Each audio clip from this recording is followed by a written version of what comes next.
আর শুভেন্দু অধিকারী একটি মুলতবি প্রস্তাব এনেছিলেন বিধানসভায়, সেটা খারিজ করে দিয়েছেন বিধানসভার অধ্যক্ষ। ধর্মীয় অসহিষ্ণুতার প্রসঙ্গে মুলতবি প্রস্তাব আনা হয়। প্রস্তাব খারিজের প্রতিবাদে আবার বিধানসভায় ওয়াকআউট করেন বিজেপির বিধায়করা। বিধায়কদের হইচই স্লোগানিং চলতে থাকে, পাল্টা স্লোগান দেয় শাসক দলও।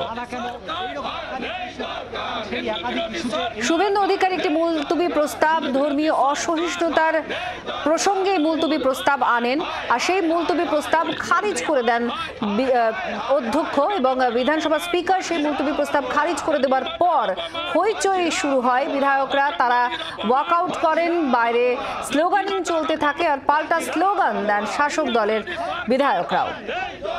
হিন্দু বিরোধী সরকার, হিন্দু বিরোধী সরকার, হিন্দু হিন্দু হিন্দু হিন্দু, জয় শ্রীরাম। আমরা যে প্রস্তাবটা দিয়েছিলাম সংবিধানের ফ্রেমের উপরে, আমাদের বক্তব্যে কোথাও কোনো রকম অন্য ধর্ম, অন্য সম্প্রদায়, রাজনৈতিক দল কাউকে আক্রমণের কোনো বক্তব্য ছিল না।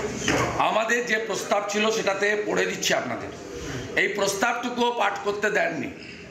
এখানে হিন্দু বিরোধী সরকার চলছে এবং দুর্ভাগ্যজনক হলেও সত্যি যে হিন্দুদের একটা বড় অংশ বিজেপিকে ভোট দিলেও এখনও একটা ভালো সংখ্যক অংশ তারা তৃণমূল কংগ্রেসকে সমর্থন করেন।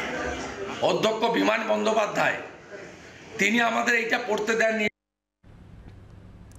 মুলতবি প্রস্তাব আনা হয়েছিল এই অভিযোগ তুলে, ধর্মীয় অসহিষ্ণুতার প্রসঙ্গ এনে এই মুলতবি প্রস্তাব আনেন বিরোধী দলনেতা, যা পাঠ করতে দেওয়া হয়নি, খারিজ করে দেন স্পিকার।